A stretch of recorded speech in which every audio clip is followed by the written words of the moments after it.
Hey everybody, it's Flyin Ryan here with a review of the Hubsan X4 FPV Brushless, aka H501S. Lots to cover here, so it's probably going to be a pretty long review, but I'll try to get through it all. First, you may notice that I've got two quads and two transmitters. This is called the advanced version, and then this is just the regular version. Um, I have the props mixed up with out of the box. Normally the white one has all gold props like this, and the black one has all black props. So I mixed them up. I put two of the gold from the white onto the black, and two of the black from the gold onto the white. So I can have gold in the front and black in the back, which I think looks cooler and works better for orientation.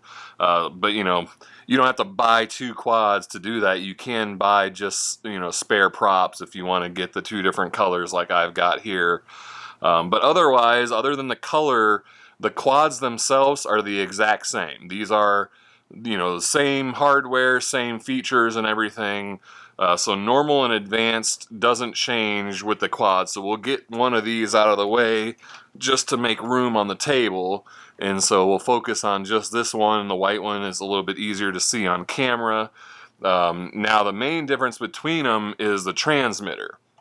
So this is the advanced model transmitter, and it is a much nicer transmitter, more hobby grade style, so the sticks feel better.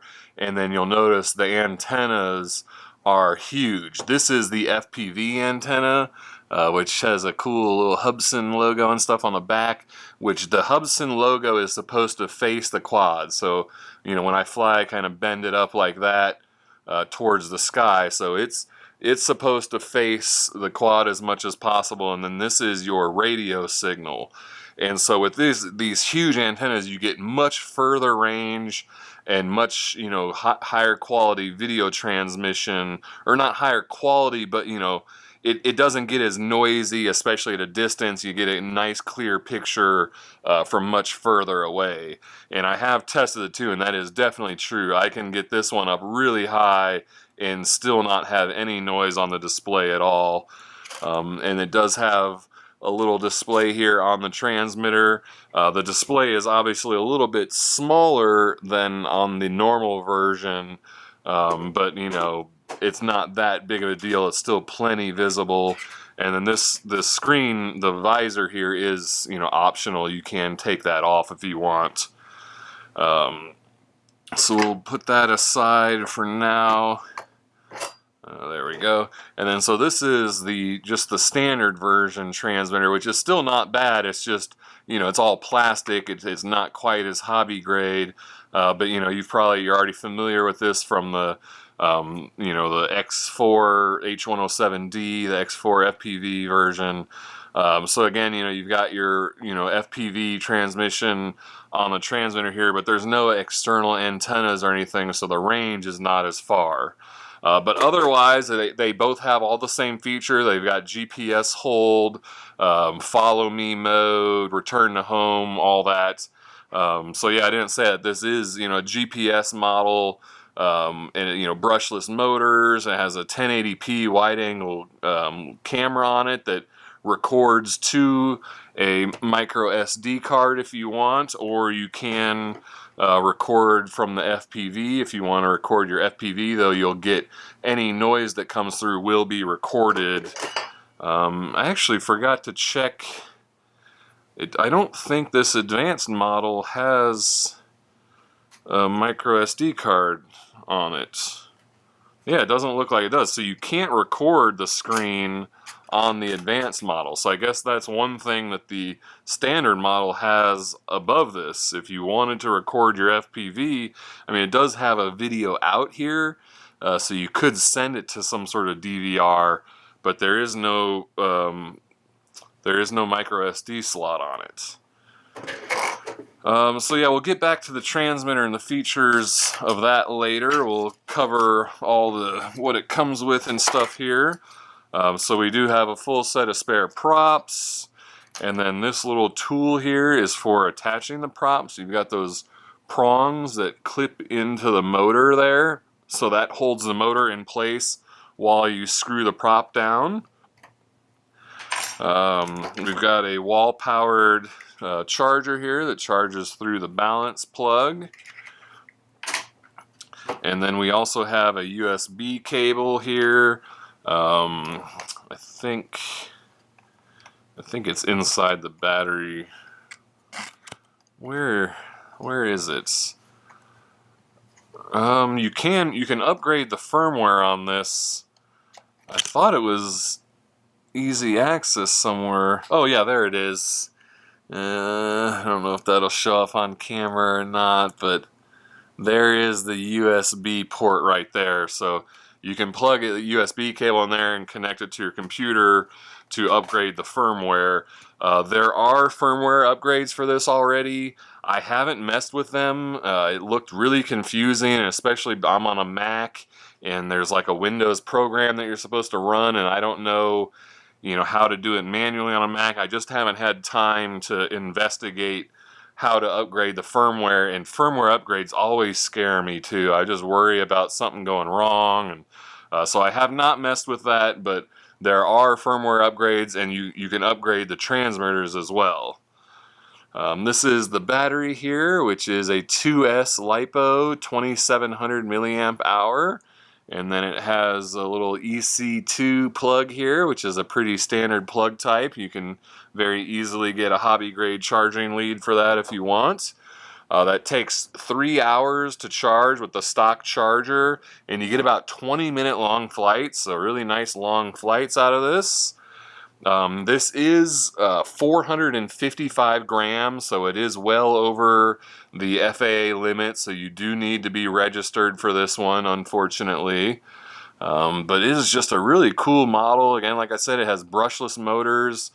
This camera is a wide-angle lens, 1080p, so it's really nice, high-quality video. However, there's no like gimbal or software stabilization or anything, so like every little move the quad makes comes through on video. So it's not super stable, but there's no jello wobble, maybe just a touch of jello wobble. But for the most part, it gives pretty good video, for an all-in-one package. You can kind of easily throw in your backpack or something. You don't have a gimbal and all this extra stuff hanging below it. These pods here below have LEDs in them, and from the stock out of the box, those LEDs blink the whole time, and then they change colors and stuff depending on the modes. But it's one of those cases where there's like so many colors and stuff going on that I'm just overwhelmed and I don't remember what any of them mean. But I haven't found that to be necessary. I mean, the transmitter tells you what mode you're in plenty clear enough that the LED indication isn't really that useful. But the firmware upgrade does keep it. It changes it so now the LEDs stay solid. So that's better for like night flying. Now they're not blinking the whole time. You can see them constantly. Okay, let's see. Am I ready to move on to the transmitter? So yeah, again, they're both the same as far as features and stuff. So I'll put that one aside and show it on here, since this is probably the more common one that people will have, and it's a little easier for me to hold and show in the camera and stuff. So it does have altitude hold, so you'll notice the throttle stays center there. So whenever you let off the stick, it's just going to hold its height wherever it is. These switches here are our GPS switches, basically. So let's see.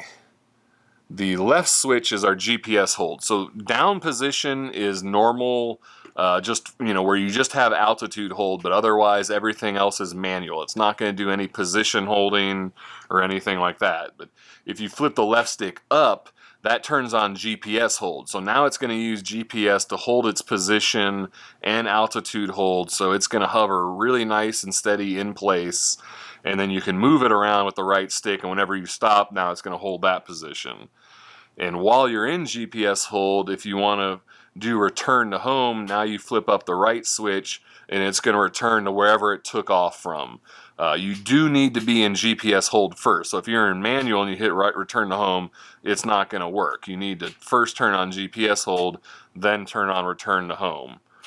The sticks here also have modes. So clicking the left stick turns on headless mode, and then clicking the right stick turns on follow me mode.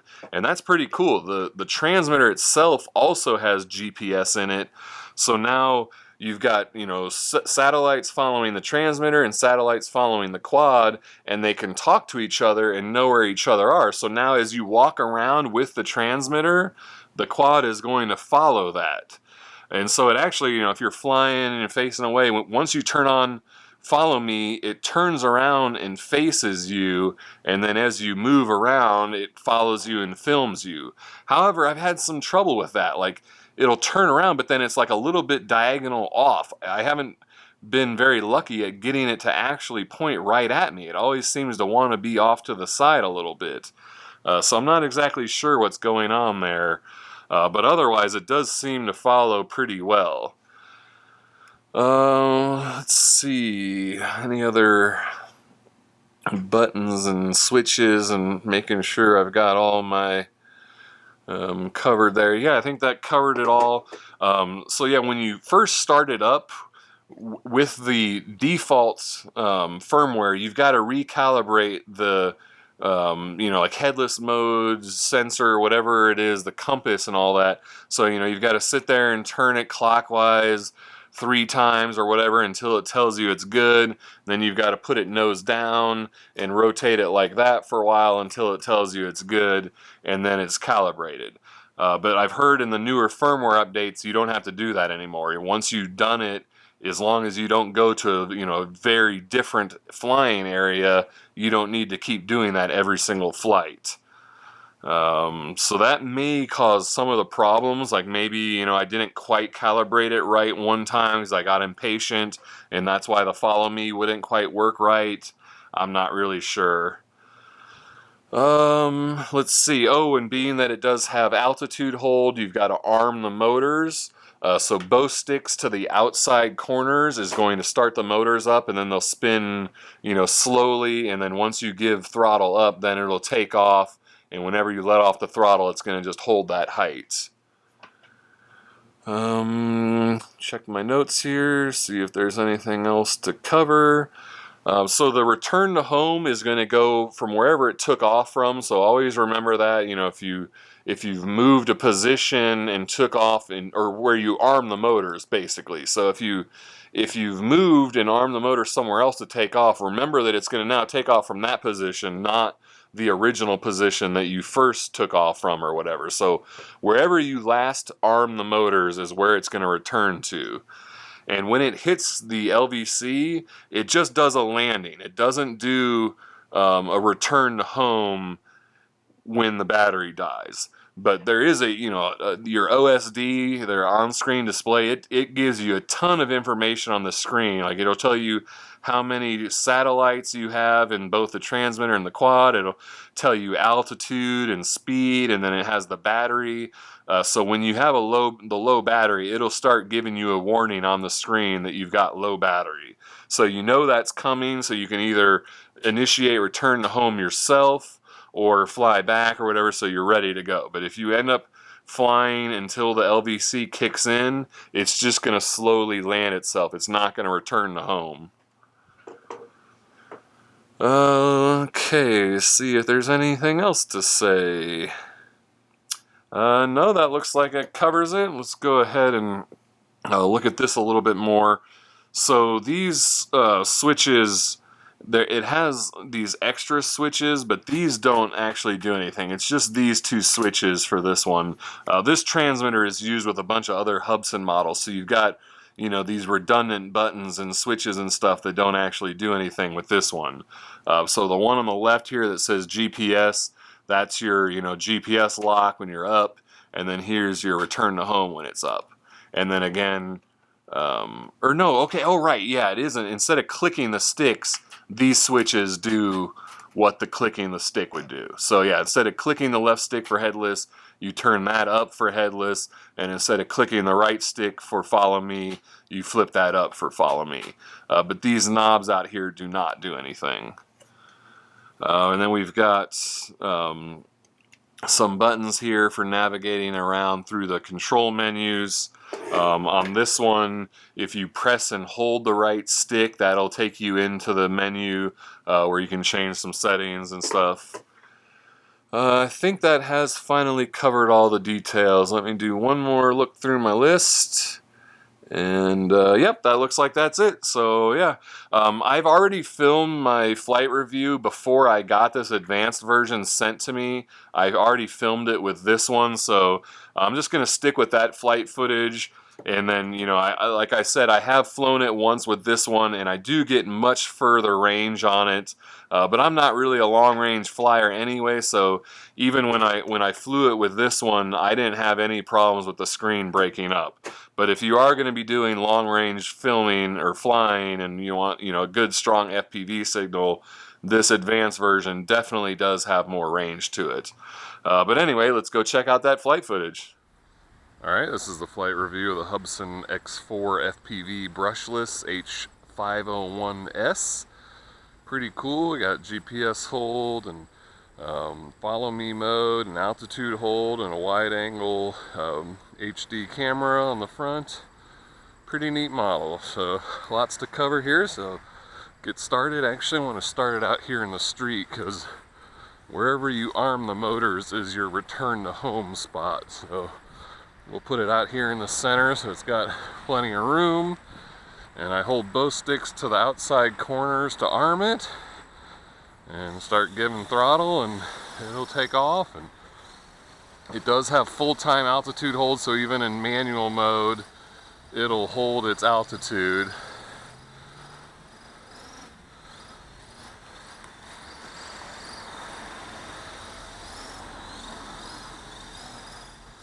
But it's not doing any sort of position lock, it's just height hold right now. I don't have GPS enabled, so I'll just fly around a little bit. It's fairly sporty, but not overly sporty. When it has that altitude hold, it makes the throttle kind of weird. It sort of fights you, and I don't know, it's hard to fly sporty with altitude hold. It flies nice without GPS hold on. So let's go ahead, and I flip the left switch up, and then that's going to turn on GPS hold. And so now it should completely hold its position, height, and everything. So it should just stay there, just like an aerial video quad where it locks in and holds its spot. Looks like it's doing pretty well. And then you can fly around like that, but it's slowed down. You don't have as much control when you're in GPS lock. And then whenever you take your fingers off the sticks, it's going to hold that position. And you've got to be in this GPS hold in order to do to return to home. And then when you, let's go ahead and, oh, here comes a vehicle. When you flip the right switch up, oh, looks like they're over there. Let's take it out here. Let it lock in. Now I flip the right switch up, it's going to gain some height, and then it should come over and find its home position. There it goes. Get out there in the center. There, it's kind of finding it, circling in, maybe. Kind of doing some weird toilet bowl stuff. There, I think it's found it. Looks like it's found it. And down she comes. So that's all it. I'm not doing anything. Make sure there's no cars coming since I'm laying in the middle of the street. And that is it, doing its return to home, and pretty darn close. That's about maybe a foot off from where I stopped. Let's see if it cuts itself off. Yeah, and then it did shut down the motors and everything. Or no, it's still slowly spinning, so I guess you'd have to still disarm it yourself by holding both sticks out. Okay, go ahead and put it back in manual mode, all sticks down. Go ahead and rearm it.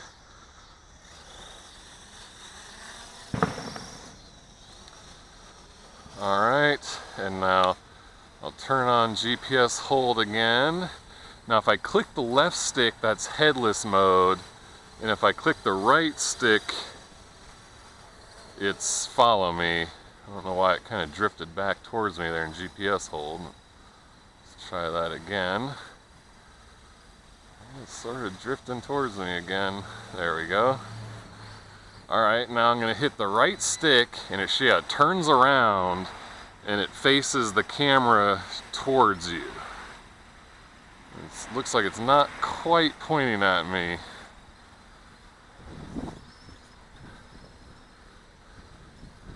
It's supposed to point at me kind of like a selfie drone.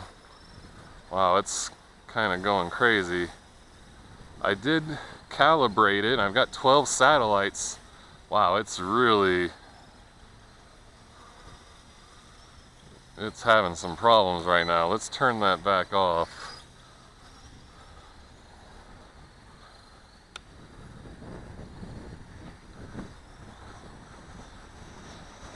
Yeah, I did calibrate it before the flight, and I've got 12 satellites on everything, so I should have good GPS and everything. I don't know why that was having so many problems.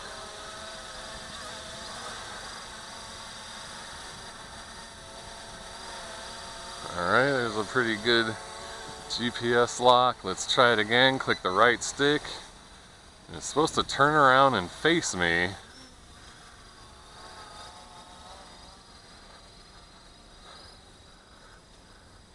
Man, it's not facing me at all right now.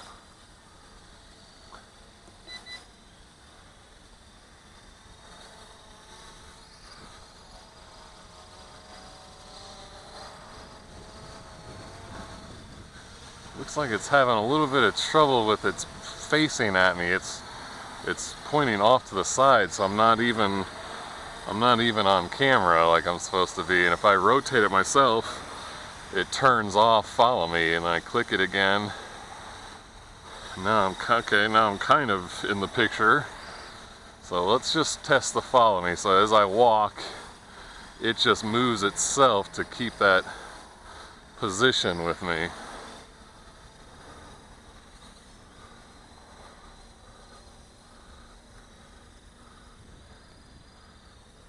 It looks like it's doing decently, but yeah, it's got me off on the side of the camera, but it is following me pretty decently. There's a weird little twitch.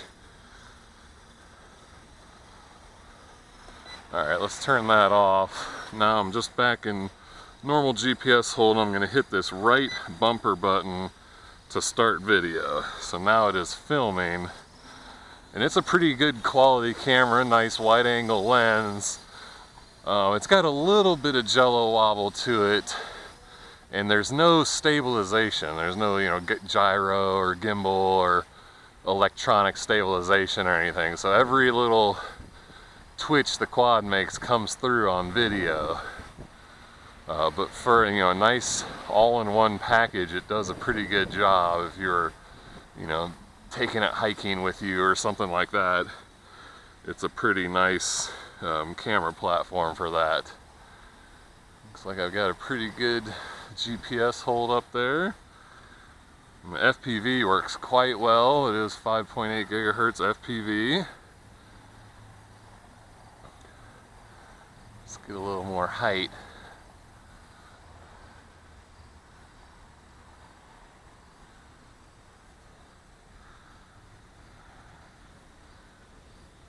Like it's holding its position quite well up there up high. It's got good satellite reception there above the trees and everything. Do a slow pan.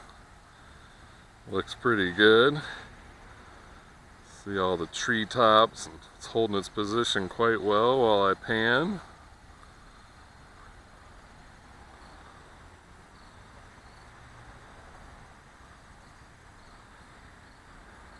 Really nice.